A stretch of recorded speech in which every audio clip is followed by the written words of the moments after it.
તમે જાગીને જુઓ આત્મ રામ કે બંગલો ખબણો રે। આવું સાંભળીને પ્રભુજીને ભાવે ભજો અને ભવસાગરને પાર કરો। સાચા સદગુરુના ચરણે જજો।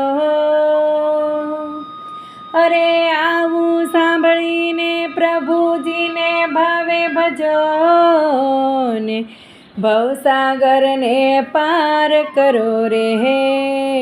સાચા સદગુરુને ચરણે જજો રે। હો તારી મટી જશે 84 બંધ કે બંગલો ખબણો રે। તમે